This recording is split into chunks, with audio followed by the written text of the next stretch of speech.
माजी मुख्यमंत्री वसंतदादा पाटील आणि भाजप राष्ट्रीय स्वयंसेवक संघाचे नेचर कल्चर एकच आहे, ते म्हणजे सामान्य माणसांसाठी काम करणं। त्यामुळे वसंतदादांच्या घराण्यातील कोणीतरी आपल्या पक्षात पाहिजे ही आमची खूप वर्षांपासूनची इच्छा होती।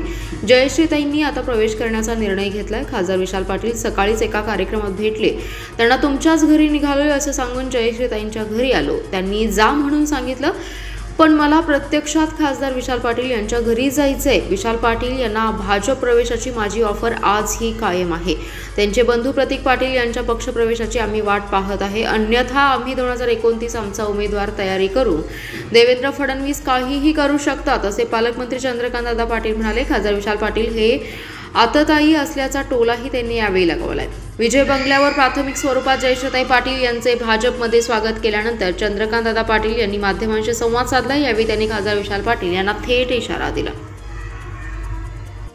चांगल्या माणसाला हे बघा, राजकारणामध्ये तुम्ही जर इंग्लिश शब्द आहे फ्लेक्झिबल म्हणजे काय, तर पटकन तुम्ही स्वतःला बदलू शकले पाहिजे। फ्लेक्झिबल नसाल तर तुमची पार्टी स्टॅग्नंट होते। म्हणजे काय, तर पाणी जसं वाहताना मध्ये दगड आला तिथे गटर होतं, दगड काढलं पाणी, गटर नसतं दगड आला।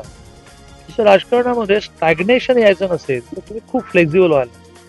तसं विशाल पाटील तरुण आहेत, खासदार आहेत, हुशार आहेत, अभ्यासू आहेत। आम्ही म्हणतो ते प्रतिसाद देतील। आज सकाळी एका कार्यक्रम आम्ही एकत्र होतो, ते म्हणाला दादा घाईने चाललात, म्हटलं तुझ्या घरी चाललो। तो हसला, तो म्हणाला की बरोबर जा जा जा जा मला उत्साहाने।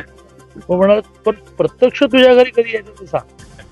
तर त्यावर ते हसले। बाकी कोणते गुण तुम्हाला त्यांचे आवडतात? कोणाचे? विशाल पाटील विशाल पाटलांचा एक स्वभाव मला बिलकुल आवडत नाही, थोडे ते आतताई आहे, उतावळी आहे। डेप्थ त्यांनी वाढवली पाहिजे, पण ती डेप्थ वाढवली पाहिजे याची जाणीव त्यांना आहे, हा त्यांचा गुण।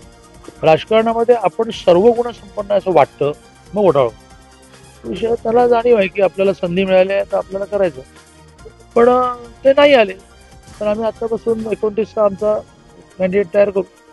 आणि देवेंद्रजीने ठरवलं तर काही करतात।